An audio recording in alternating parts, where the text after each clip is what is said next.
Hey guys, Randy Potato here, bringing you my first impressions of Darkest Dungeon 2's latest update, the Trinket Overhaul and third hero path. First, we'll briefly cover the new hero paths, and then go into the new trinkets and the overall pros and cons of the update. Now, here are the paths again, starting with Grave Robber. Disclaimer, I have not yet used this path in my 20 hours on the new patch. Venom Drop, it just seems too weak. I just can't really see a use for this.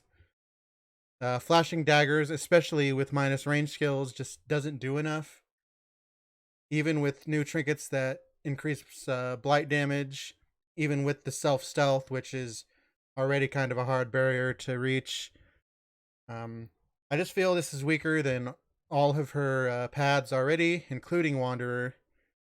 And her Wanderer was already on the weaker side, so I don't really see much use for this path, but I'm sure I will try it at some point.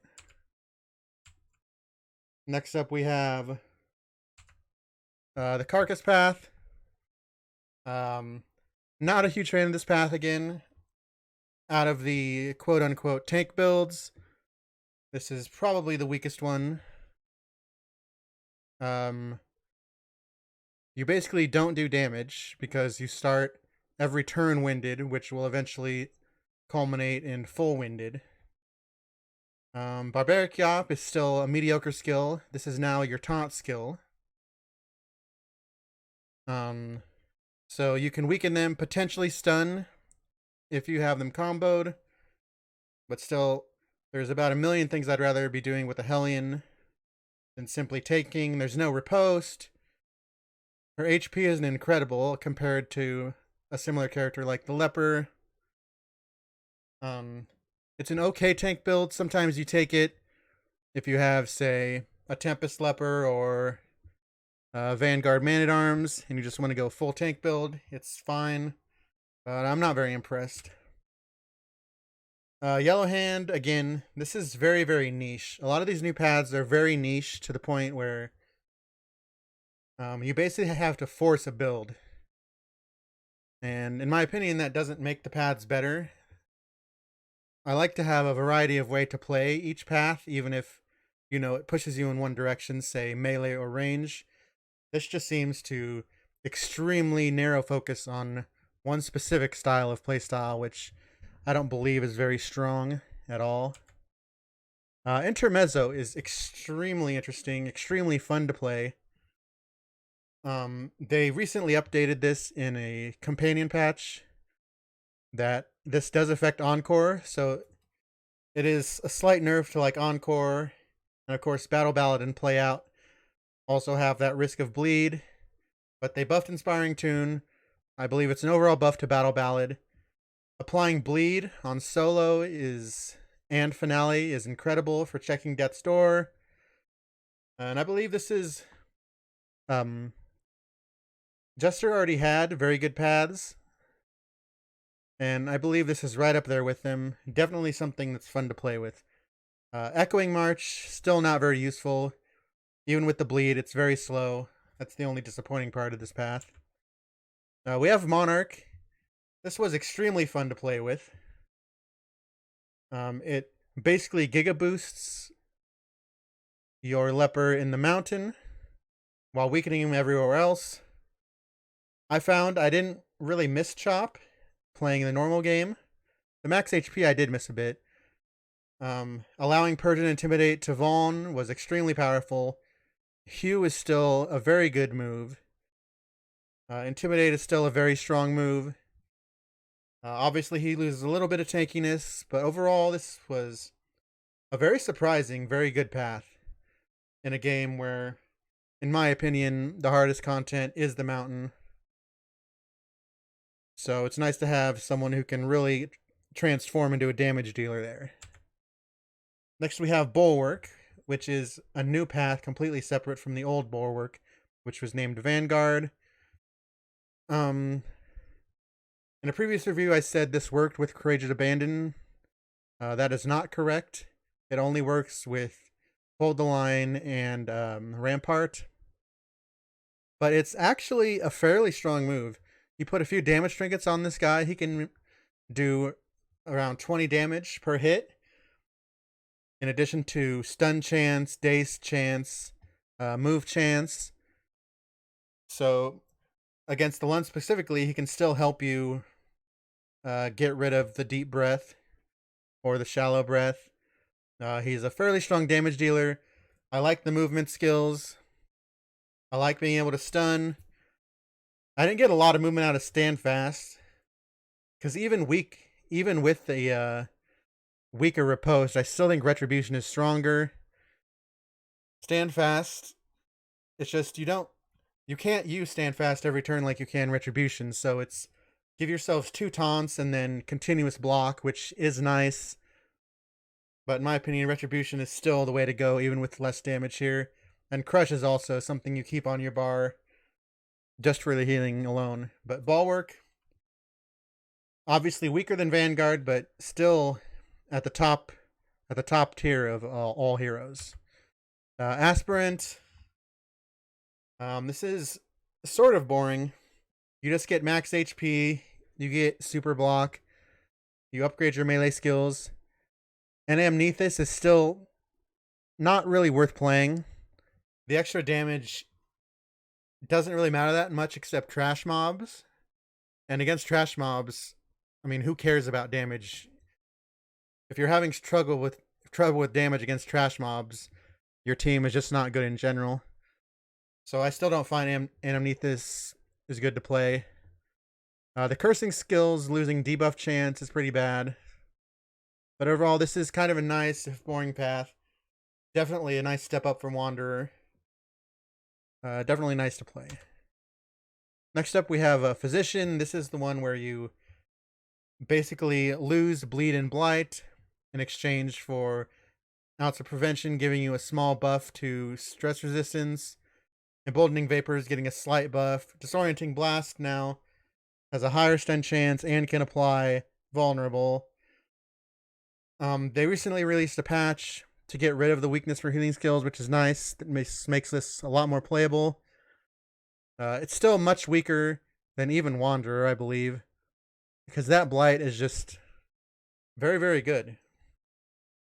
Basically, I use my Plague Doctor exclusively for healing and blighting, or bleeding, depending on the path. A lot of the Disorienting Blast, Emboldening Vapors, Ounce of Prevention, it's not really something I like to be doing.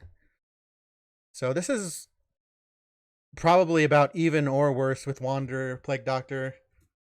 But it's interesting.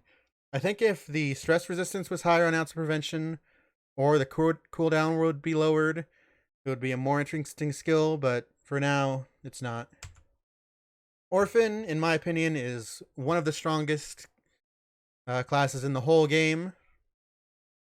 This is, obviously, you lose max HP, and then depending on which rank you are, you either deal less fire damage, dot damage, and more regular damage, or less regular damage and more dot damage.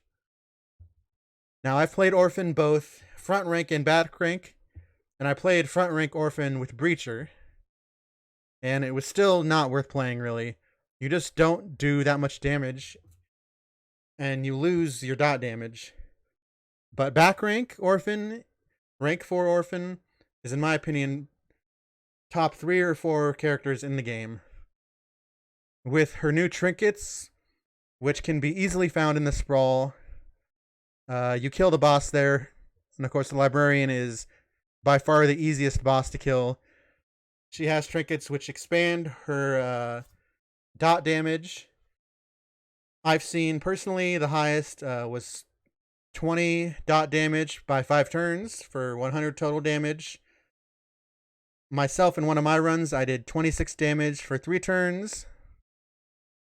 So, right up there with Ravager Hellion, with the highest just pure damage in the game. Although this requires actually less setup. It just requires you to get the fairly easy to acquire trinkets. And also, she can guarantee crit using Firestarter, which obviously guarantees additional duration of dots. So in my opinion, this needs a nerf.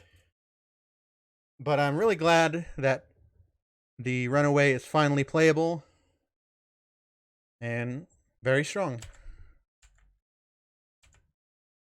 And that's all the characters. Now let's go to the patch notes.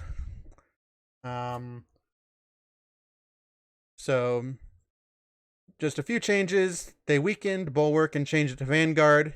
Still one of the top tier pads, along with Orphan and Surgeon and Ravager.